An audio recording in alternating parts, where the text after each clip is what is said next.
Break के बाद आप सभी का स्वागत है। आप देख रहे हैं जी न्यूज। बिलासपुर से एक हैरान कर देने वाला मामला सामने आया है, जिसमें एक महिला ने जीवित दंपत्ति को सरकारी रिकॉर्ड में मृत दर्शाकर उनकी जमीन पर कब्जा कर उसे बेच दिया। शिकायत के बाद कार्यवाही करते हुए तोरवा पुलिस ने आरोपी सावित्री तिवारी को गिरफ्तार कर जेल भेज दिया। यह मामला हेमूनगर निवासी अनुराधा सेनापति और उसके पति शशांक सेनापति की जमीन से जुड़ा है। प्रार्थी अनुराधा सेनापति ने रिपोर्ट में बताया कि उनकी हेमूनगर स्थित जमीन पर सावित्री तिवारी ने खुद को उसकी बेटी बताकर फर्जी दस्तावेज तैयार किए। आरोप है कि दंपत्ति को मृत दिखाते हुए जाली मृत्यु प्रमाण पत्र लगाकर जमीन अपने नाम कराई गई और बाद में उसकी बिक्री भी कर दी गई। पूरे फर्जीवाड़ा में दस्तावेजों की कूट रचना और साजिश के पुख्ता संकेत मिले हैं। पीड़िता ने मामले में पहले भी शिकायत की थी, लेकिन लंबे समय तक कोई कार्रवाई नहीं हुई। मामला वरिष्ठ पुलिस अधीक्षक रजनीश सिंह तक पहुंचा, जिन्होंने इसे गंभीरता से लेते हुए तत्काल जांच के निर्देश दिए। निर्देश के बाद तोरवा थाना पुलिस ने धोखाधड़ी, कूट रचना और साजिश के आरोप में एफआईआर दर्ज की। सीएसपी निमितेश सिंह परिहार के निर्देश में हुई जांच में दस्तावेजों में बड़े पैमाने पर फर्जीवाड़ा सामने आया, जिसके बाद आरोपी सावित्री तिवारी को गिरफ्तार किया गया। पुलिस अब यह पता लगाने में जुटी है कि इस धोखाधड़ी में किन अधिकारियों का अन्य व्यक्तियों की मिलीभगत शामिल थी। मामला सिर्फ जमीन विवाद नहीं, बल्कि सरकारी रिकॉर्ड के गलत इस्तेमाल का गंभीर उदाहरण बनकर सामने आया है। ये प्रार्थियां हैं अनुराधा सेनापति।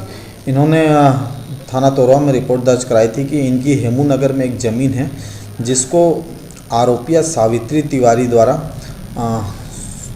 इनको अपनी बेटी होना बता करके और दोनों इनको हस्बैंड वाइफ को मृत घोषित करके उनका फर्जी मृत्यु प्रमाण पत्र लगा करके ज़मीन को अपने नाम पर हस्तांतरित कर उसको बिक्री कर दी है करके, जिस पर थाना तोरवा में अपराध क्रमांक 319/25 420 का अपराध दर्ज कर विवेचना में लिया गया था।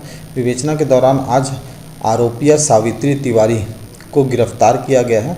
उनसे आवश्यक दस्तावेज प्राप्त करके न्यायिक रिमांड पर भेजा जा रहा है। महमाया चौक सरकंडा क्षेत्र में टेस्ट ड्राइव के बहाने बेशकीमती बाइक चोरी होने का मामला सामने आया है। सरकंडा निवासी राहुल मिश्रा अपनी बाइक CG10 BF5144 को बेचने के लिए OLX ऐप पर अपलोड किए थे, जिसके बाद रतन गुप्ता नाम के व्यक्ति ने उन्हें खरीदार बनकर संपर्क किया।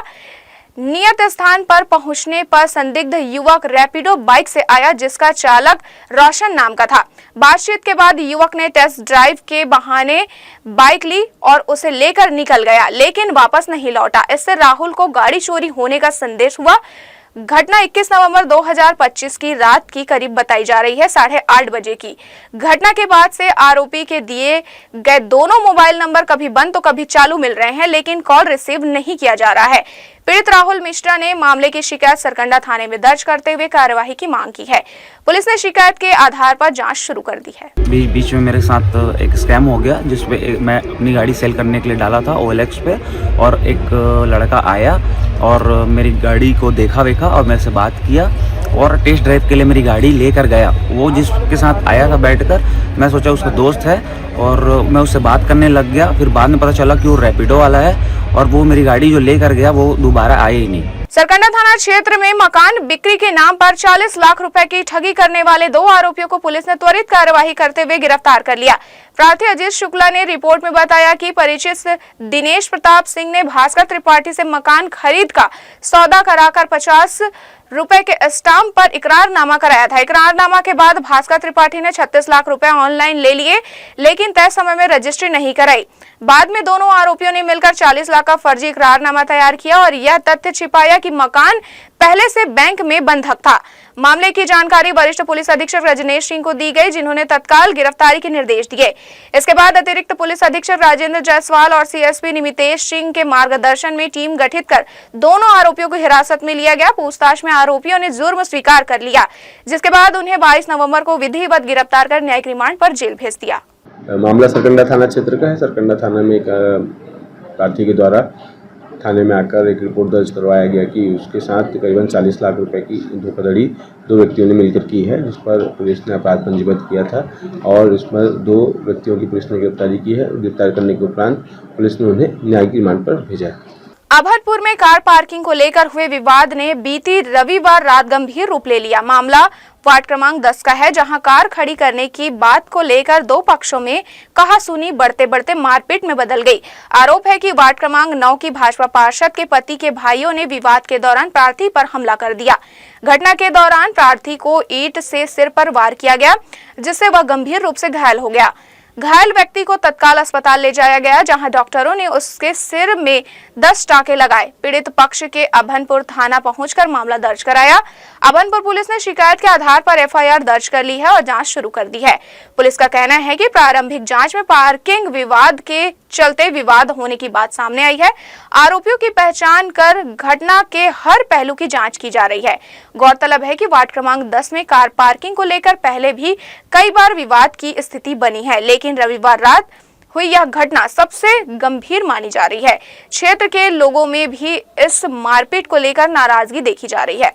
पुलिस ने आश्वासन दिया है कि मामले की निष्पक्ष जांच की जाएगी और दोषियों पर कड़ी कार्रवाई की जाएगी। थाना फरसाबहार क्षेत्र की 32 वर्षीय महिला की अश्लील फोटो इंस्टाग्राम पर वायरल करने वाले आरोपी सुलेमान शेख को जशपुर पुलिस ने उड़ीसा के अंगुल क्षेत्र से गिरफ्तार कर लिया है। घटना के बाद फरार आरोपी को पकड़ने पुलिस लगातार तकनीकी निगरानी व मुखबिर तंत्र जरिए ट्रैक कर रही थी। आरोपी ने महिला से घर निर्माण के दौरान संपर्क बढ़ाकर वीडियो कॉल के माध्यम से झांसा देकर फोटो ले ली थी और संबंध टूटने के बाद बदनाम करने की नीयत से सोशल मीडिया पर वायरल कर दी। महिला की शिकायत पर आरोपी के खिलाफ बीएनएस और आईटी एक्ट के तहत अपराध दर्ज किया गया था।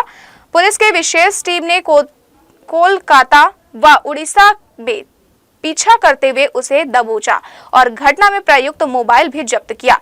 आरोपी ने पूछताछ में जुर्म कबूल किया, जिसे न्यायिक रिमांड पर भेजा गया। थाना फरसाबहार में पीड़िता ने रिपोर्ट दर्ज कराई कि इसके ससुराल में गृह निर्माण का कार्य चल रहा था, जहां आरोपी सुलेमान शेख भी प्लस्तर का काम कर रहा था।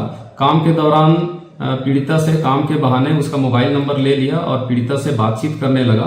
धीरे धीरे इन दोनों में वीडियो कॉलिंग के माध्यम से भी बातचीत होने लगी। इस बात की जानकारी पीड़िता के पति को चलने पर आरोपी को काम से निकाल दिया, जिसके बाद आरोपी के द्वारा वीडियो कॉलिंग के दौरान ली गई कुछ अश्लील तस्वीरों को इंस्टाग्राम पर वायरल कर दिया गया। पीड़िता की रिपोर्ट पर थाना फरसाबहार में बीएनएस तथा आईटी एक्ट के तहत मामला पंजीबद्ध कर विवेचना में लिया गया। बिलासपुर के देवकीनंदन चौक के पास महिला सुरक्षा को ध्यान में रखकर बनाया गया पिंक टॉयलेट महीनों से बंद पड़ा है। शहर के सबसे व्यस्त इलाके में तैयार किए गए इस टॉयलेट का अब तक उद्घाटन नहीं हो पाया है और मुख्य दरवाजे पर ताला लगा होने से महिलाएं इसका उपयोग नहीं कर पा रही हैं। निर्माण कई माह पहले पूरा होने के बावजूद यह सुविधा शुरू न होने से योजना का उद्देश्य अधूरा रह गया है।